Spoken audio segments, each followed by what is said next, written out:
The biggest cost in nearly every business and the most difficult asset to manage is people. Because unlike machines, computers, buildings, stock and furniture, people are driven by self-interest, not necessarily by what their employer wants and needs. But without people pulling together, we can't have a functioning, successful business if most of our time is spent in dealing with them, their problems and the consequences. Personal self-interest is good when it's matched to the business's self-interest and in the same time frame. So when the investment banks were focused on extracting maximum cash from customers as quickly as possible by paying big short-term bonuses, everybody got what they wanted. Sorry to say though, the final outcome was not exactly good for society. But in a truly successful and useful long-term business, the boss has managed to match his people's abilities, commitment, expectations and self-interest to the long-term rewards that the business will enjoy when everyone's job objectives have been achieved.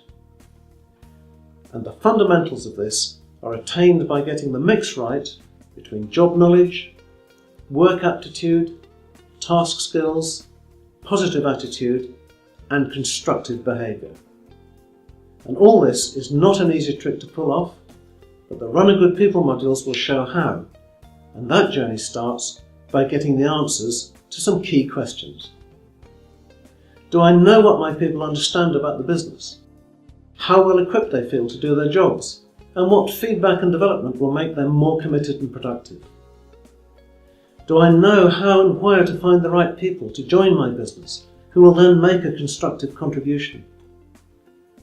Do I know how much my people understand about their jobs, whether they have the skills to work effectively, and how I can develop their competence? Do I set standards in my business of how people behave towards customers, suppliers, and one another, and the means of improvement when needed? Do I assess my people's performance regularly against their job objectives in order to determine their progress and development needs? Do I agree career development plans with my people in order to keep the best talent committed to me? Do I keep my people focused on what the business needs, like finding new customers, satisfying customer needs, generating cash, making profits, operating efficiently and working productively? Do I develop my people by teaching them on the job and encouraging them to ask my advice? Have I had a professional risk assessment of my employment policies, carried out by someone who doesn't stand to gain, of course, from finding problems? And if there is just one wish allowed in order to have a great business, it's got to be get the people right and the rest will follow. Of the 5 business pillars, this one will demand the most of you as the boss, because it's the one that investment alone cannot solve. It's going to require some ounces of personal sweat, but worth every one, as it'll give you the greatest payback, and the Runagood modules will be there to help you.